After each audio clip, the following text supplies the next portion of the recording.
On Christmas Eve, I stepped into my parents' living room and froze. Right there, above the fireplace, was a massive custom-framed family portrait. My dad, my mom, and my brother Elijah all smiling brightly. But my face was completely cropped out, erased like I never existed. Nobody said a word. The next morning, I handed my parents a thick manila envelope and quietly told them not to open it. Of course, they ripped it open anyway. Within seconds, my mom was sobbing uncontrollably, and my dad's face drained of all color. Before I tell you exactly what was in that envelope and how it brought their entire fake empire crashing down, please let me know where you are watching from in the comments below. I always love seeing where my audience is from. Grab a warm cup of coffee, sit back, and let me tell you the whole story. I stood in the entryway of the house I grew up in, stomping the December snow off my boots. The smell of roasted rosemary, garlic, and expensive pine candles filled the air. It was supposed to be the perfect holiday scene. My mother always went out of her way to make our home look like something out of a lifestyle magazine. Every garland was perfectly draped, every light bulb perfectly spaced. I hung my heavy winter coat on the rack, took a deep breath, and walked into the living room. That was when I saw it. Directly above the stone fireplace, taking up almost half the wall, was a massive new photograph. It was glossy, professionally lit, and set in a heavy mahogany frame. My mother was sitting on a velvet chair wearing her signature pearls, her hair perfectly styled. My father stood behind her, wearing that stiff, practiced smile he reserved for country club dinners and golf course selfies. And right next to them, taking up the most space, was my younger brother, Elijah. He was wearing a tailored suit that probably cost more than my first car, flashing a wide, arrogant grin. It was a beautiful picture. The only problem was that I wasn't in it. I didn't just miss picture day. I knew exactly when this photo was taken. It was at my cousin's wedding 4 months ago. I remembered standing right next to Elijah. I remembered my mom telling me to stand up straight. But looking at the frame now, the space where I had stood was seamlessly edited. It wasn't a sloppy crop. It was a meticulous, professional Photoshop job. They had paid someone good money to digitally erase me from our family history. I stood there staring at it. 5 seconds passed, then 10. A strange ringing noise started in my ears. I expected to feel sad. I expected to feel that familiar, tight ache in my chest that I had carried around since childhood. But I didn't. Instead, a cold, heavy calmness washed over me. "Dinner is almost ready," my mom called out from the kitchen. Her voice was light, breezy, completely normal. I walked into the kitchen. My mom was pulling a tray of roasted vegetables from the oven. My dad was pouring himself a glass of expensive red wine. Elijah was leaning against the marble island, scrolling through his phone. Not a single one of them looked at me with guilt. Not one of them even brought up the giant missing elephant in the living room. They just expected me to ignore it. They expected me to swallow my pride and play the role of the quiet, invisible son, just like I always did. I slid my hand into the inner pocket of my jacket. My fingers brushed against the thick, heavy paper of a manila envelope. I had brought it with me tonight, unsure of exactly when I was going to hand it over. Part of me, the naive, foolish part of me that still desperately wanted a family, had thought about keeping it hidden. I had thought about giving them one last chance to just be normal parents. But seeing that photograph changed everything. They didn't just forget me. They strategically removed me, like I was a bad brand partnership they were trying to scrub from their public image. I kept my hand in my pocket and forced a polite smile. I sat through the agonizing dinner. I listened to my dad brag about his investments. I listened to my mom praise Elijah's glowing skin and his brand new designer watch. I ate my food, drank my water, and watched them perform their perfect little play. The envelope stayed in my pocket all night. I didn't hand it to them then. I wanted them to enjoy their last peaceful night. Because tomorrow morning, when the sun came up and the presents were opened, I was going to drop a bomb that would shatter their reality forever. To understand why I had that envelope, and why I was ready to burn my own family down to the ground, we have to rewind. We have to go back 3 months to a cramped office building downtown, where a single piece of paper from the government finally woke me up from a lifetime of lies. 3 months before that Christmas Eve, my life was actually going pretty well. I was 28 years old, working 50 hours a week as a senior logistics manager. I wasn't rich by any means, but I made a solid salary. I lived modestly, drove a used sedan, and saved every extra dollar I could. I was finally ready to buy my first home. It wasn't going to be a mansion, just a small 2-bedroom condo on the edge of the city. I remember sitting in the fluorescent-lit office of my mortgage broker, a guy named Dave. I had all my paperwork neatly organized in a green folder. 2 years of tax returns, pay stubs, bank statements. I was proud of my financial discipline. I handed the folder to Dave with a confident smile. Dave typed a few things into his computer, clicked his mouse, and waited. A minute later, his brow furrowed. He leaned closer to the monitor, his eyes narrowing. "Matthew," he said slowly, looking over his glasses at me, "is there something you forgot to disclose on your application?" "No," I replied, suddenly feeling a knot form in my stomach. "I included everything. My car is paid off. I have 0 credit card debt, and my student loans are cleared." Dave turned the monitor around so I could see it. "Then you need to explain this. Your credit report is showing a massive red flag.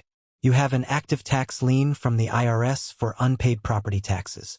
And it's not a small amount. We're talking tens of thousands of dollars." I stared at the screen. The words blurred together. "That's impossible," I stammered. "I rent an apartment. I don't own any property. There has to be a mistake. Someone must have stolen my identity." Dave printed out the report and slid it across the desk. "It's attached to your social security number. The property is located in Old Briar. Does that ring a bell?" My heart stopped. Old Briar. That was the affluent neighborhood where my grandfather used to live before he passed away. I left the bank feeling like the ground had vanished beneath my feet. My hands were shaking so badly I could barely unlock my car door. As soon as I got inside, I dialed my best friend, Chloe. She was a real estate agent and knew how to navigate public property records better than anyone I knew. "Chloe, I need a huge favor," I said, my voice tight. I explained the situation to her, reading the address off the paper Dave had given me. "Give me 10 minutes, she said. Those 10 minutes sitting in the bank parking lot felt like a decade. My mind raced. Was it a clerical error? Did my grandfather have some unresolved debt that somehow got attached to my name? Finally, my phone buzzed. "Matt," Chloe said, her voice unusually serious. "I pulled the deed history for the Old Briar property. It's a multi-unit rental complex now, and you are the sole owner. The title was transferred entirely to your name 10 years ago, right after your grandfather's funeral." Couldn't breathe. "I own a rental complex?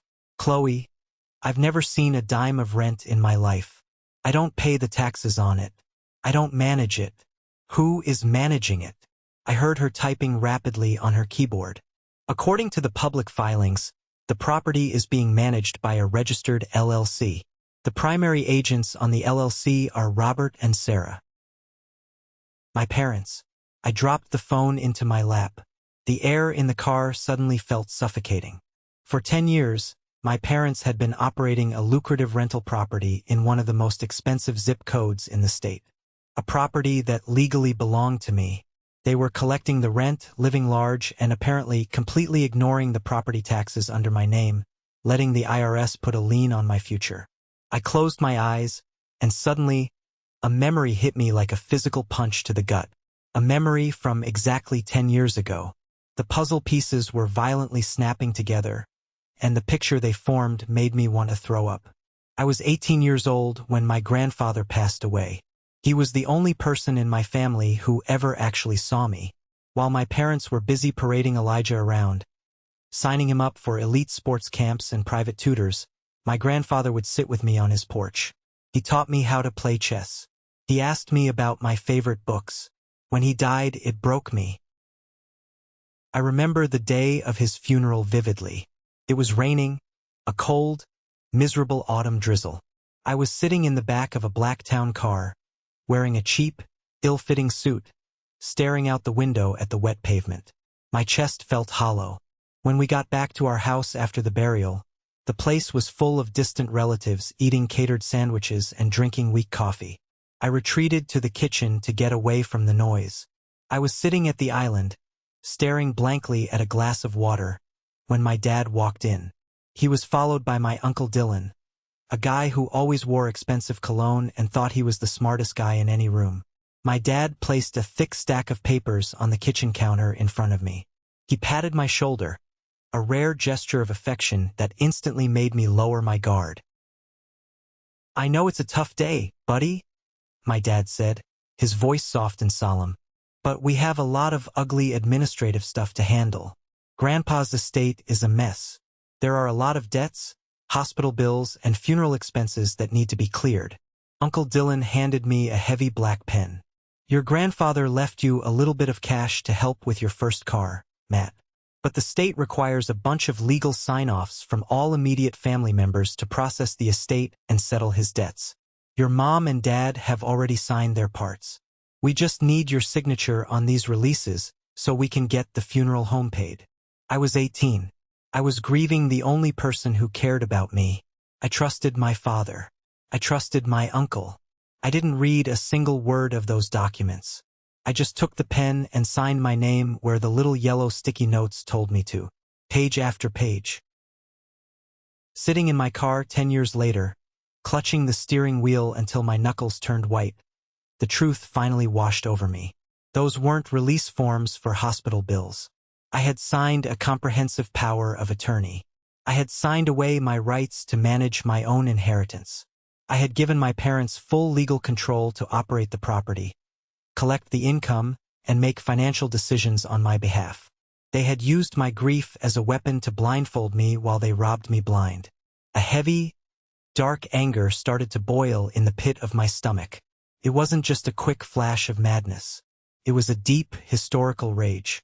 Because finding out they stole a house from me was terrible, but realizing what they did with that money over the next 10 years was what truly broke my heart. The anger wasn't just about the money.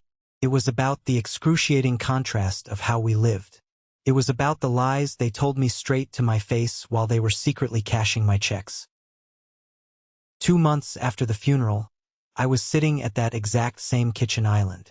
I had just received my acceptance letter to a top-tier state university. I had worked my fingers to the bone in high school. I studied late into the night, kept my grades flawless, and stayed out of trouble. I needed a little help to cover the gap between my partial scholarship and the tuition costs. I thought we had a college fund.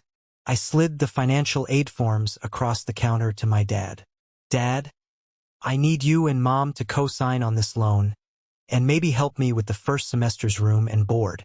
I'll pay you back as soon as I graduate. I promise." My dad didn't even pick up the paper. He just sighed, rubbing his temples like I was giving him a massive headache. "Matthew, you have to be realistic," he said, using his best disappointed parent voice. "Things are incredibly tight right now. The economy is rough. We are drowning in expenses. We don't have a college fund sitting around for you. You're a smart kid, you need to figure this out on your own. Maybe defer a year and work at the hardware store." I felt a lump form in my throat, but I nodded. I didn't argue. I packed my bags, moved out, and crashed on the couch of my buddy, Luke. I took out high-interest private loans. I worked 3 jobs. I flipped burgers until 2 a.m., woke up at 6 a.m. to clean library floors, and went to class in between. I ate instant noodles so often that the smell of them still makes me nauseous today. While I was doing that, my parents were telling me they were broke.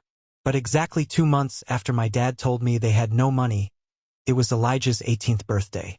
I remember coming home for a quick weekend visit to do my laundry because I couldn't afford the laundromat. I walked up the driveway and stopped dead in my tracks. Sitting perfectly parked in front of our garage was a brand new, pristine white Porsche. It had a massive red bow slapped on the hood. My parents were standing on the lawn holding champagne glasses. Elijah was jumping up and down, screaming, hugging my mom, high-fiving my dad. "You guys are the best parents in the entire world," Elijah yelled, dangling the shiny keys in the air. I stood by the trash cans, holding a plastic laundry basket full of cheap, faded t-shirts. My dad caught my eye. He didn't look embarrassed. He just offered a weak shrug and mouthed, "We got a good deal on a lease." A lease, right? Over the next 10 years, while I was agonizing over grocery bills, they were taking trips to Tuscany. While I couldn't afford a plane ticket home for Thanksgiving, my mom was posting photos of her new designer handbags, raving about how blessed she was. Elijah failed out of 2 different colleges, and they happily paid his rent in the city while he tried to launch a useless art collective. They built an entire empire of luxury, privilege, and favoritism, and they built it using the bricks of my stolen inheritance. Sitting in my car outside the bank, wiping a tear of pure rage from my cheek, the sad, lonely kid inside me finally died. I didn't want their love anymore. I didn't want their approval. I wanted justice. I put my car in drive and pulled out of the parking lot. I wasn't going to confront them. Not yet. If I was going to war against my own blood, I needed ammunition, and I knew exactly where to find it. I took the rest of the day off work and drove straight to Old Briar. It was a 40-minute drive from my apartment, but it felt like entering a different dimension. The streets were lined with massive oak trees and manicured lawns. I pulled up to the address Chloe had given me. It wasn't just a house. It was a beautifully maintained triplex. 3 separate, luxury rental units.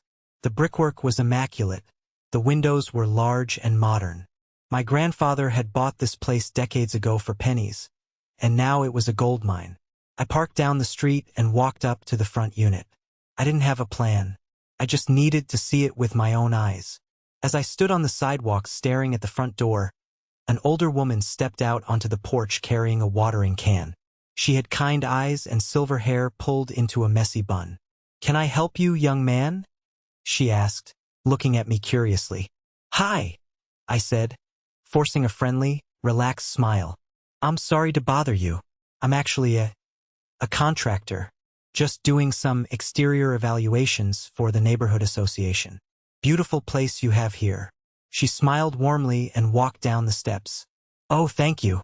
I've lived in this unit for almost 9 years. It's a lovely area. Though, to be honest, it's getting harder to afford." I casually leaned against the wrought iron fence. "Yeah, the market is crazy right now. Management companies are hiking prices everywhere." She let out a frustrated sigh. "Tell me about it. My landlord, Robert, just raised my rent by another $300 a month. Said the property taxes were going up and he couldn't absorb the cost." My jaw tightened, but I kept my smile locked in place. "That's rough. Robert, you said? Does he use a management portal for payments? Usually, those corporate portals charge extra fees." "Oh, no." She waved her hand dismissively. "Robert is very old school. No portals. He makes all 3 of us tenants wire the rent directly into his personal checking account on the 1st of every month. Says it cuts out the middleman. Between the 3 units, he must be pulling in a fortune, but getting him to send a plumber takes an act of Congress." I felt a cold rush of adrenaline. He wasn't even using a business account. He was routing the rent directly into his personal pockets to fund his lifestyle, completely bypassing any corporate accounting that might flag the IRS. It was sloppy. It was arrogant. He truly believed he would never get caught because he thought I was too stupid to ever look. "Well, I hope he fixes that plumbing for you soon," I said politely, backing away.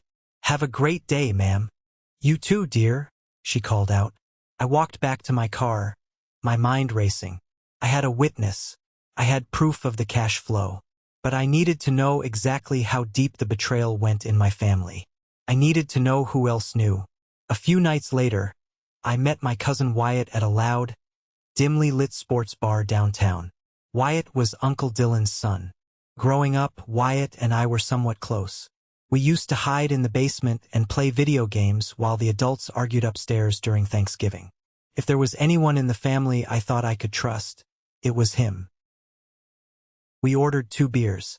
I played it cool for the first hour, talking about sports and his new girlfriend. But after the second round, I decided to test the waters. I leaned in over the sticky wooden table, lowering my voice. "Hey man, can I ask you something weird?" I said, swirling the amber liquid in my glass. "Did your dad ever mention anything about Grandpa's old property? The one in Old Briar?" Wyatt froze. His eyes darted to his beer, and his shoulders tensed. It was a micro-expression, but I caught it. Old Briar? No. I thought they sold that place years ago to pay off Grandpa's medical debt. Why? Just something came up on a background check at work. I lied smoothly. Just weird administrative stuff. Probably nothing. Yeah, definitely nothing, Wyatt said quickly, taking a massive gulp of his beer. He immediately changed the subject back to football. I went home that night feeling uneasy. 2 days later, my phone rang. It was my dad. He rarely called me unless he needed me to fix his computer. I hit accept and put the phone to my ear. "Matthew, my boy," my dad said. His voice was overly cheerful, but there was a sharp, metallic edge underneath it. "How are things? Working hard? Any promotion on the horizon?" "Always working hard," I replied flatly. "Good, good. Listen." He paused, and I could hear the sound of him pacing on his hardwood floor.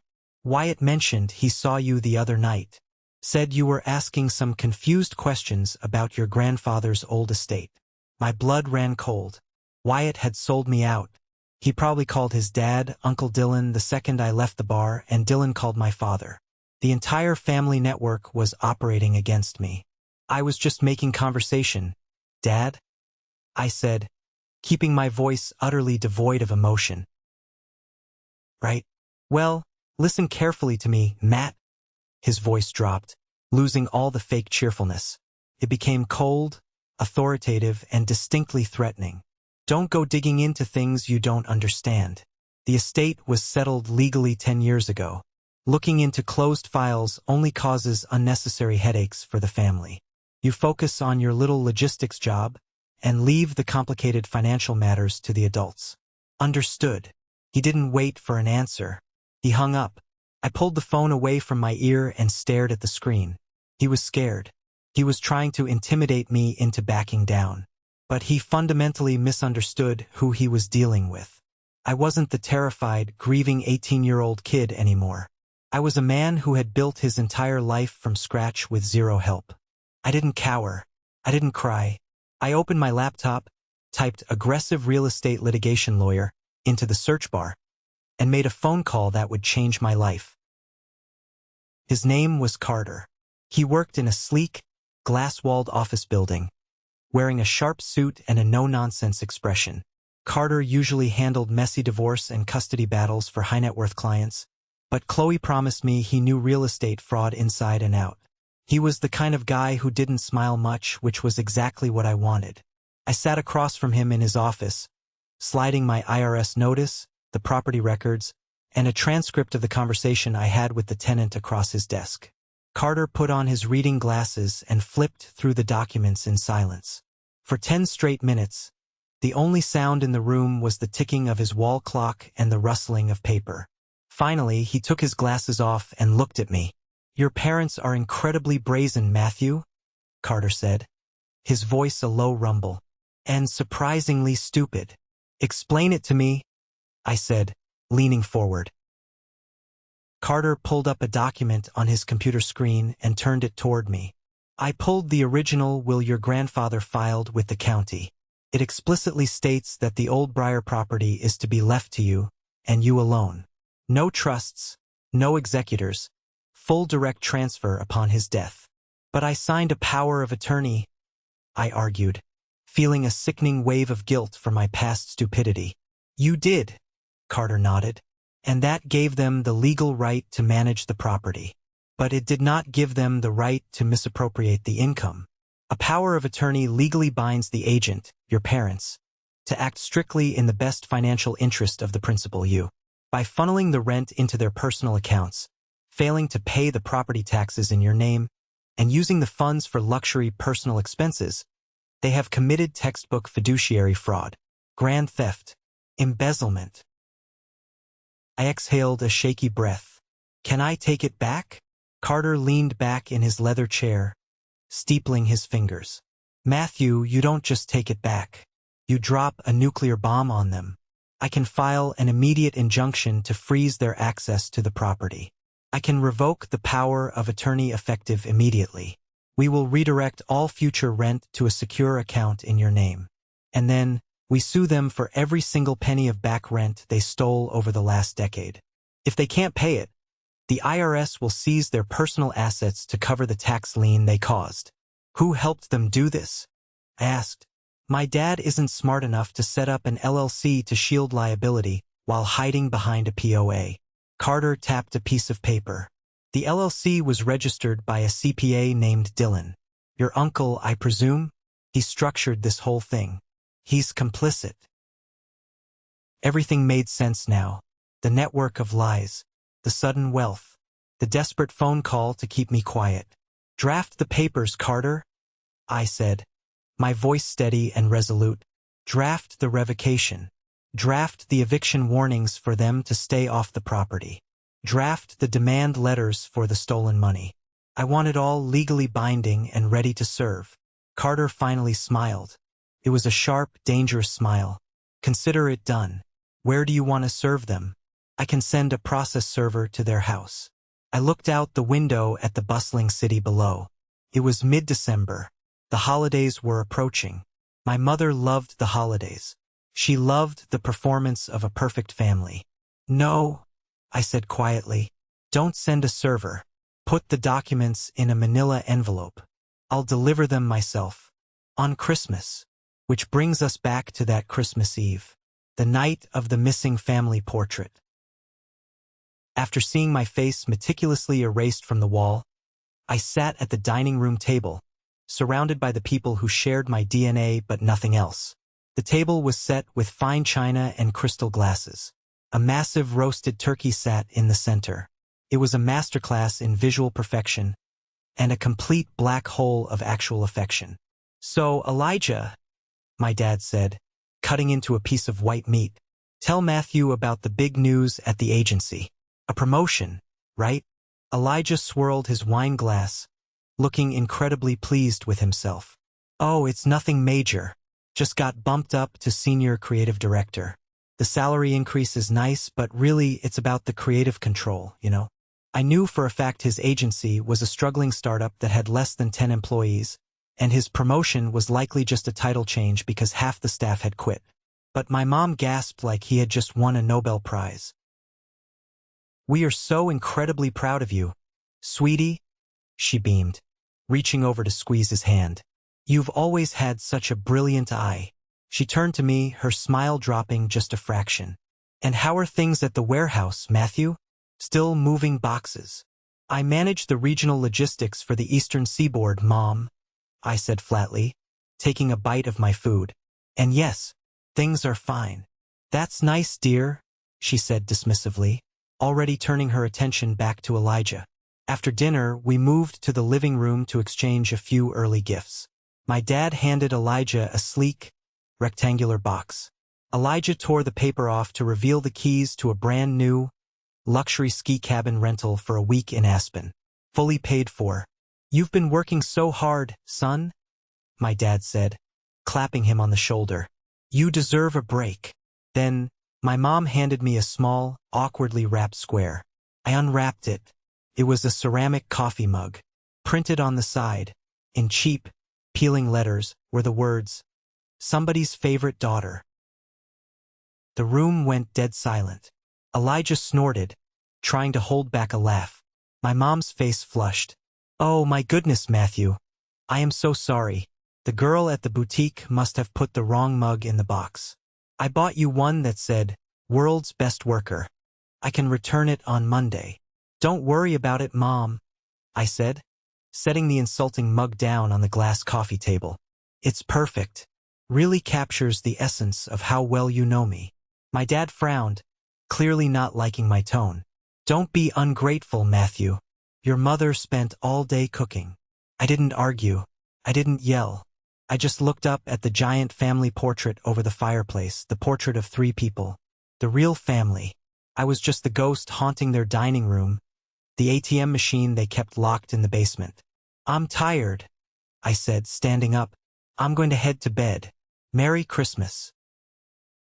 My mother had put me in the guest room at the end of the hall. It used to be my bedroom, but they had stripped it of any personality years ago. Now it was just a sterile room with beige walls, a lumpy mattress, and a closet full of my mother's out-of-season coats. I closed the door behind me and locked it. The house was settling. I could hear the faint sound of the television playing a holiday movie downstairs. I could hear Elijah laughing at a joke my dad made. They were happy. They were completely, utterly at peace in their castle built on my stolen foundation. I walked over to my duffel bag and pulled out the manila envelope Carter had given me. Felt heavy. Felt like holding a loaded weapon. I sat on the edge of the squeaky bed, running my fingers over the smooth paper. Inside this envelope were the legal documents that would freeze their bank accounts. Inside were the letters demanding hundreds of thousands of dollars in restitution. Inside was the court order revoking their power of attorney, officially cutting the lifeline of their wealth. For a brief, fleeting second, a wave of doubt washed over me. These were my parents, the people who raised me. If I handed them this envelope tomorrow, there was no going back. It would be a declaration of absolute war. It would shatter our family permanently. But then I thought about the Porsche. I thought about the grueling nights working 3 jobs while my dad told me they were broke. I thought about the tax lien from the IRS that almost destroyed my future. And finally, I thought about the photograph above the fireplace. They had already shattered the family. They had cut me out a long time ago. All I was doing tomorrow was making it official. I placed the envelope gently on the nightstand. I turned off the cheap bedside lamp and lay back in the dark. Outside the window, a heavy snow had started to fall, burying the streets in a cold, silent blanket. I closed my eyes, and for the first time in my entire life under this roof, I slept peacefully, because I knew that when the sun came up, the storm was finally going to break, and I was going to be the one bringing the thunder. Christmas morning arrived with bright sunlight reflecting off the fresh snow outside. I woke up in the cold guest room, my mind completely clear. I did not feel anxious. I did not feel afraid. I got dressed, grabbed the thick manila envelope from the nightstand, and walked downstairs. The living room was a sea of torn, expensive wrapping paper and shiny ribbons. The smell of freshly baked cinnamon rolls wafted from the kitchen, mingling with the scent of the pine tree. My dad was sitting in his leather recliner, sipping black coffee. My mom was kneeling by the tree, wearing matching silk pajamas. Elijah was already busy unboxing his latest haul. He had a stack of designer clothes, a new laptop, and a very expensive espresso machine. "Morning, Matthew," my dad said casually, not looking up from his tablet. "Grab a cinnamon roll. We saved you one." I did not go to the kitchen. I walked straight into the center of the living room. I stood right in front of the marble coffee table. I looked up at the giant family portrait over the fireplace one last time. The 3 of them smiling. My space completely erased. Then I looked down at my actual family. I pulled the envelope from my pocket and dropped it onto the center of the marble table. It made a heavy, definitive smack. Elijah looked up from his new laptop. "What's that? Did you actually buy us a real present this year?" My dad chuckled, setting his tablet down. He leaned forward, expecting to find a gift card to a steakhouse or maybe some concert tickets. "You didn't have to do that, son. We know money is tight for you." I crossed my arms. "Open it." My mom smiled warmly. She reached out with her perfectly manicured hands and slid the envelope toward her. She undid the metal clasp and pulled out the thick stack of legal documents. I watched her eyes scan the top page. It was a formal, legally binding notice of revocation of power of attorney. Right below that was a cease and desist order. And behind that was the civil lawsuit draft demanding immediate restitution for 10 years of stolen rental income. At first, her brain could not process what she was looking at. She blinked rapidly. Her smile faltered. turning into a confused, tight line. She read the bold print at the top of the page again. Then her eyes darted to the second page. The property address in Old Briar. The mention of the LLC registered by Uncle Dylan. The exact dollar amounts of the monthly rent they had been illegally funneling into their personal checking accounts. Her hands started to shake. The heavy legal paper rattled against her diamond rings. "Sarah?" my dad asked, noticing the sudden shift in the room's energy. "What is it?" My mom could not speak. Her face went entirely pale. All the color drained from her cheeks, leaving her looking completely hollow. The paper slipped from her fingers and fluttered back onto the coffee table. My dad grabbed the documents. He adjusted his reading glasses and read the first paragraph. I watched the arrogant, confident patriarch of the family completely disintegrate in real time. His jaw went slack. The tablet slid off his lap and clattered onto the hardwood floor. "Matthew," my dad whispered. His voice was completely unrecognizable. It was a dry, raspy wheeze. "Where did you get this?" "I got it from public records, Dad," I said, my voice steady and cold. "I got it from the county clerk. I got it from the tenant you just raised the rent on last month. And I got it from my lawyer, who is fully prepared to take everything you own." The holiday music playing softly on the stereo suddenly felt incredibly loud. The perfect Christmas morning was dead. The bomb had detonated, and I was standing right in the blast zone, completely unharmed. "This is insane," my dad finally stammered. He threw the papers back onto the table like they were covered in acid. He stood up, trying to physically dominate the space, puffing his chest out. "This is some kind of sick joke. We managed that estate legally. You signed the paperwork." "I signed a power of attorney," I shot back, taking a step forward. I did not shrink down. I met his eyes with absolute fury. "I signed a document giving you the right to manage the property on my behalf. I did not sign a document giving you permission to steal my inheritance. I did not sign a document allowing you to route my rental income into your personal bank accounts to fund your vacations." My mom burst into tears, real ugly tears. She covered her face with her hands. "Matthew, please, you don't understand. We were protecting you. You were 18 years old. You didn't know how to handle real estate. You would have squandered it." "Protected me?" I laughed. It was a harsh, bitter sound. "You protected me by letting the IRS slap a massive tax lien on my social security number because you were too busy buying designer bags to pay the property taxes in my name? You protected me by telling me you were completely broke when I begged you for help with college tuition." I pointed a finger at the white Porsche sitting in the driveway outside the window. "You told me to work 3 jobs. You watched me eat instant noodles and sleep on a friend's couch. And 2 months later, you bought him a luxury sports car with my money. You call that protection? I call it grand theft." "Don't you dare speak to your mother that way," my dad roared. His face was bright red now. The veins in his neck were bulging. He was losing control, and he knew it. "We put a roof over your head for 18 years. We fed you. You owed us. That house was the only way we could keep this family afloat." "Keep this family afloat?" I echoed. "You mean keep up the illusion. You wanted the country club membership. You wanted the first-class flights to Tuscany. You used my grandfather's dying gift to build a fake upper-class lifestyle, and you treated me like a burden the entire time." My dad pointed a trembling finger at me. "If you file this lawsuit, you will destroy this family. You will ruin us financially. Is that what you want? You want to see your own parents out on the street. You ruined yourselves," I stated simply. "I am just turning the lights on. The gig is up, Dad. The LLC Uncle Dylan set up to shield you is useless because you commingled the funds. You broke every fiduciary law on the books. My lawyer already filed the injunction. As of this morning, your access to the Old Briar property is legally frozen. The tenants have been served with notices to redirect all payments to a trust in my name. You don't have a dime of my money anymore." My mom wailed, sinking onto the sofa. "Matthew, please, we can work this out. We can give you a cut. We can make you a partner in the LLC.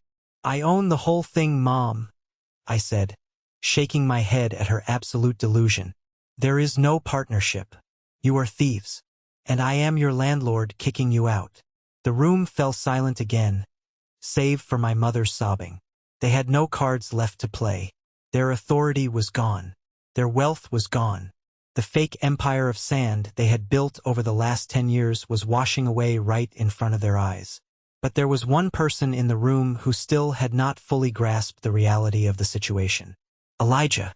He had been sitting on the floor, surrounded by his expensive gifts, staring at us with wide, panicked eyes. And then, he opened his mouth and made the biggest mistake of his life. Elijah scrambled to his feet. He looked from the legal documents to my dad, and then finally glared at me. His face was twisted with that familiar, entitled rage he always got when someone told him no. You can't do this, Matt, Elijah snapped, stepping between me and our parents. You don't even need that money. You have a good job. You live in a cheap apartment. You like living like that. We actually need this income to maintain our standard of living. I stared at him, genuinely amazed by his sheer audacity. You think you have a right to my money because you like expensive things? It's family money, Elijah yelled, his voice cracking. Dad told me about the setup 2 years ago. He said Grandpa left the house, but you didn't care about it. He said you were fine on your own and that the rental income was going to support my art career. You can't just take back my funding. The room went dead silent. Even my mother stopped crying. I looked at my dad. He squeezed his eyes shut and ran a hand over his face. He knew Elijah had just handed me the final nail for their coffin. You knew, I said softly, stepping closer to my brother. For 2 years, you knew that the money paying your rent, funding your vacations, and buying your clothes was stolen from me. And you didn't say a single word. Elijah swallowed hard, suddenly realizing his mistake. He took a step back. I thought you knew.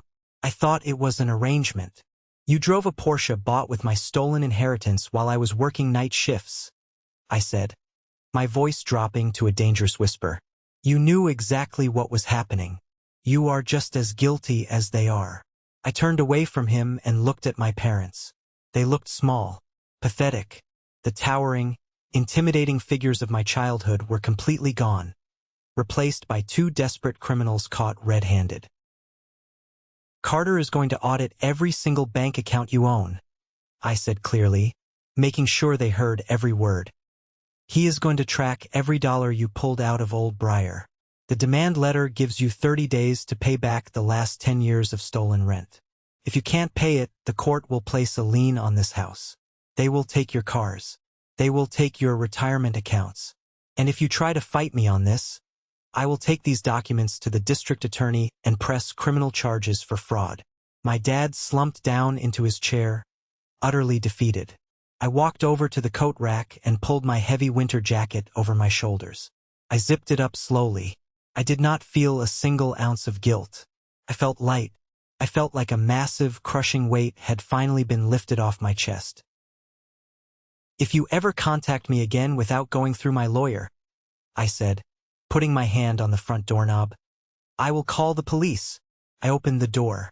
The crisp, freezing winter air hit my face. Felt amazing. I stepped out onto the porch, leaving the door wide open behind me.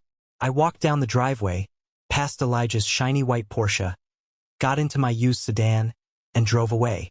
I didn't look back in the rearview mirror. Not even once. This is the moment that changes everything. The moment I finally took back control of my life. Thank you so much for your patience and for staying with me until now. You've been amazing. Please give this video a like and comment 1 below to let me know you've made it this far. Not only does this help more people find this story, but it also lets me know that my experiences truly mean something to someone. Your support is my greatest motivation to keep sharing the rest of this journey. The silence in my apartment over the next few weeks was absolute heaven. I didn't have to pretend anymore. I didn't have to rehearse conversations in my head before visiting them. I was free. But my phone, on the other hand, was an absolute war zone. They did not respect my boundary. Criminals rarely do when they are backed into a corner. The barrage of messages started 2 days after Christmas. First, it was my mother. She weaponized her emotions like a seasoned general. Her voicemails would start with a soft, trembling sigh. "Matthew, sweetie. It's Mom. I can't sleep. I haven't eaten in days. My heart is physically breaking. Please, you have to talk to us. We are your family. I carried you for 9 months. You can't just throw us away over money. Money isn't everything. Please call me back." I listened to it once, felt absolutely nothing, and forwarded the audio file directly to Carter's email. When the guilt trips didn't work, the tactics changed. Next came the anger from my dad. His texts were long, frantic paragraphs full of capitalization and spelling errors. "You are destroying this family. You have no idea how the real world works. I kept a roof over your head. You owe me. If you don't call off those lawyers by Friday, I am countersuing for the cost of raising you. You are an ungrateful son." I screenshotted the threats, forwarded to Carter. Then came the panicked, pathetic messages from Elijah. His reality was crumbling the fastest. "Bro, please. The bank sent me a repossession notice for the car. I don't have the cash to make the payment this month. Can you just unlock the account for 1 more week? Just so I can figure things out? We are brothers. Don't do this to me. Delete. Block." The funniest attempt came from Uncle Dylan, the smart guy who orchestrated the whole LLC scam. He tried to call me from his office line, playing the role of the wise, neutral mediator.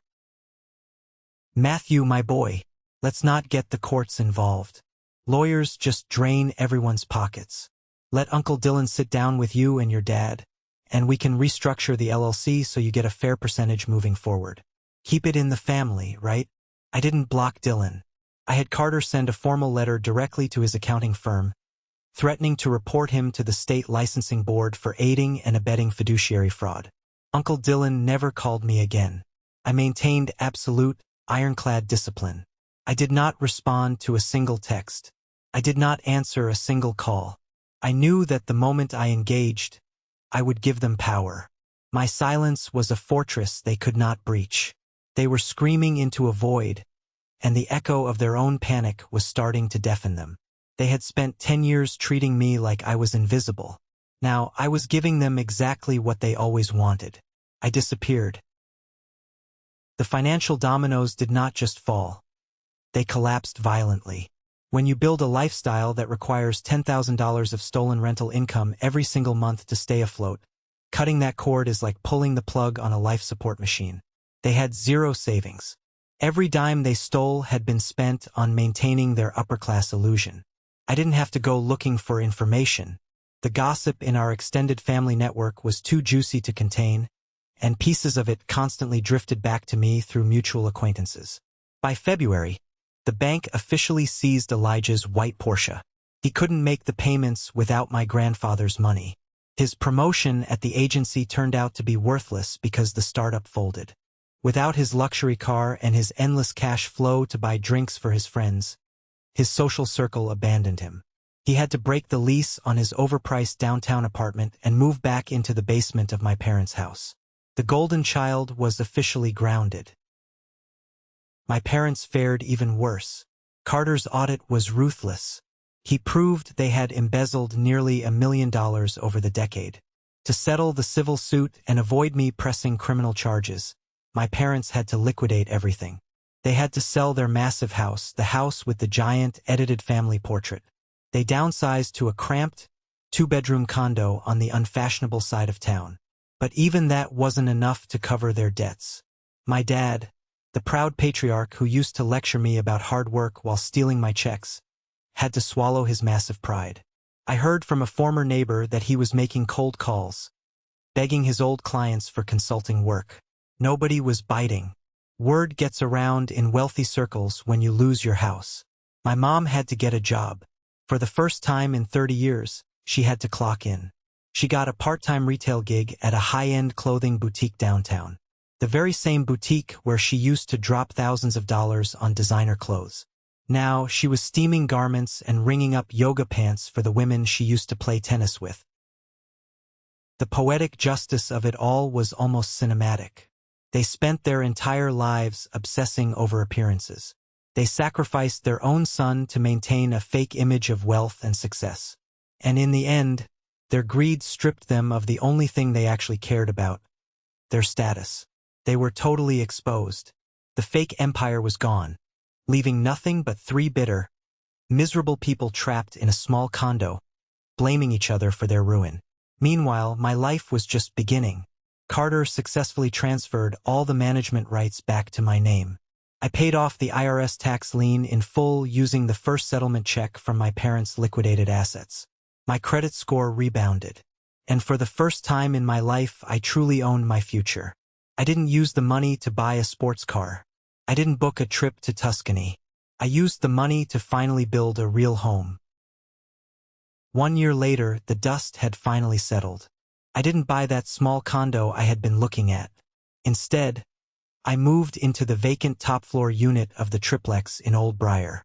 My grandfather's house. My house. Moving in was an incredibly emotional experience.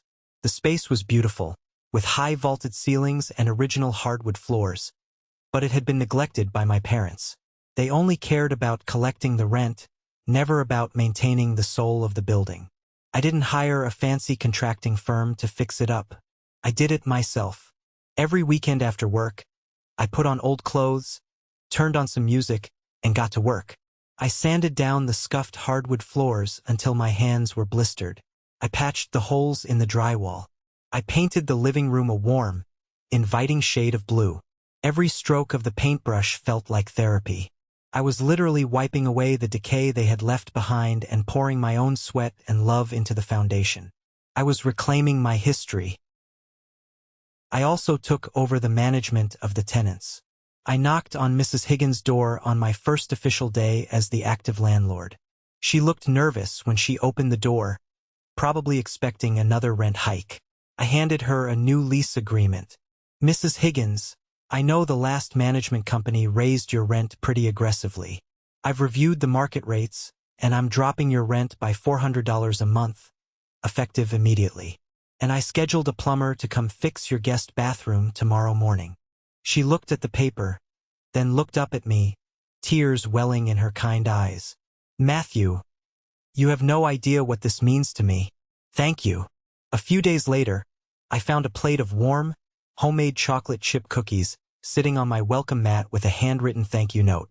It was a small gesture, but it meant the world to me. It showed me that this building didn't have to be a symbol of greed and theft. It could be a community. It could be a place of mutual respect. For the first time in 29 years, I woke up in a place where I didn't feel like an intruder.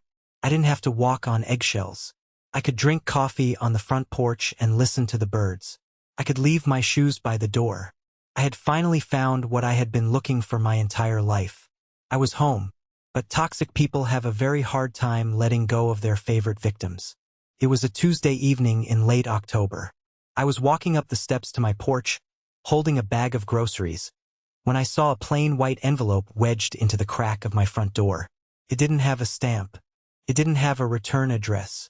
But the cursive handwriting on the front spelling out Matthew made my stomach drop for a split second. It was my mother's handwriting. She must have driven over here while I was at work and slipped it into the door. I unlocked the door, set my groceries on the kitchen counter, and stared at the envelope.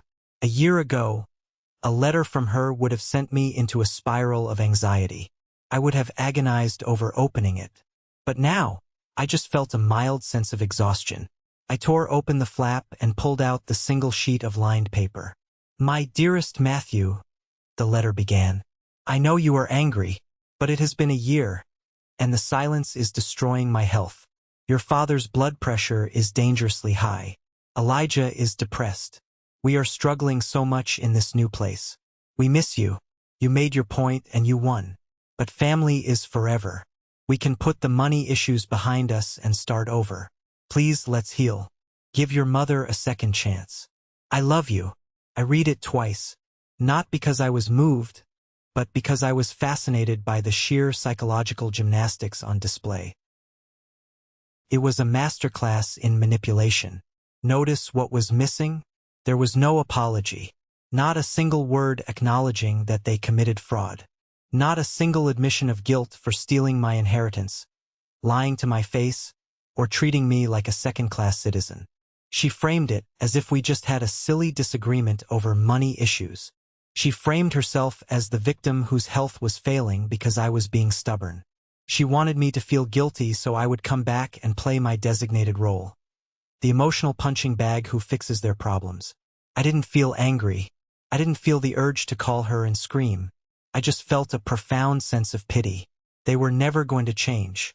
They were incapable of genuine self-reflection. I walked over to the fireplace I had restored in my living room.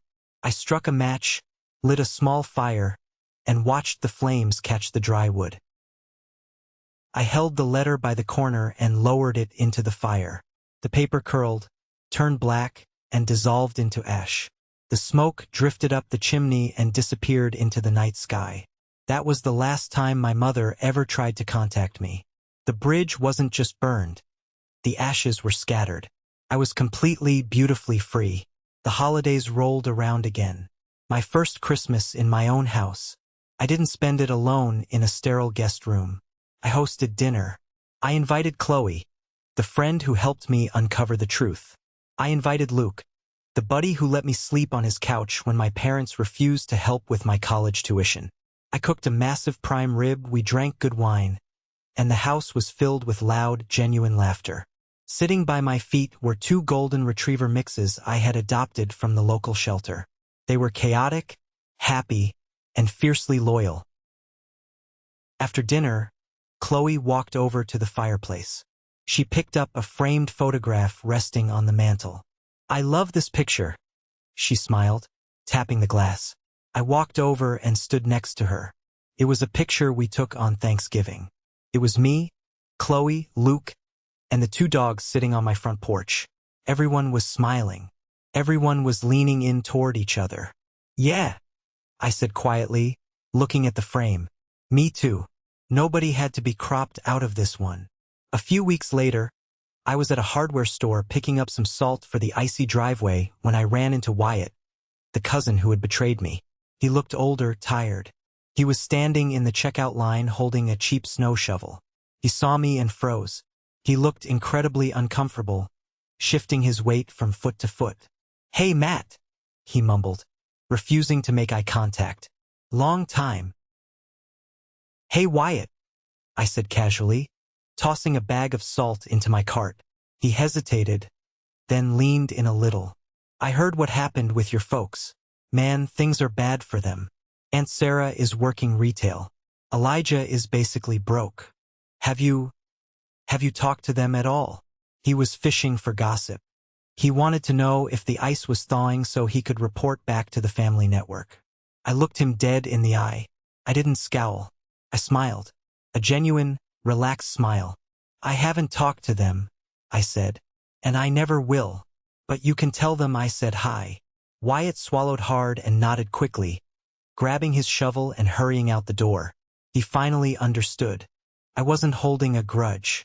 I had completely moved on. They were nothing more than strangers I used to know. I paid for my salt, loaded it into my car, and drove back to Old Briar. The winter sun was setting, casting a warm golden glow over the brick exterior of my house. I pulled into the driveway, turned off the engine, and just sat there for a moment, listening to the quiet. I had survived them.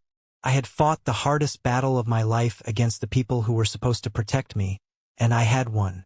Not just the lawsuit. I had won my peace of mind. When I look back on everything, I realize the greatest gift my grandfather left me wasn't the property in Old Briar. It wasn't the brick walls, the hardwood floors, or the monthly rental income. The greatest gift he left me was the truth. The inheritance was just the catalyst.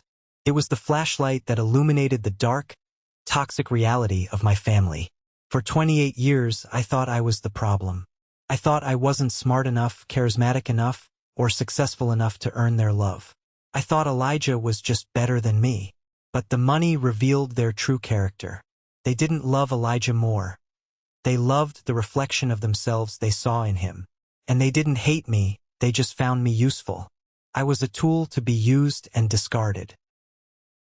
We are taught from a very young age that blood is thicker than water.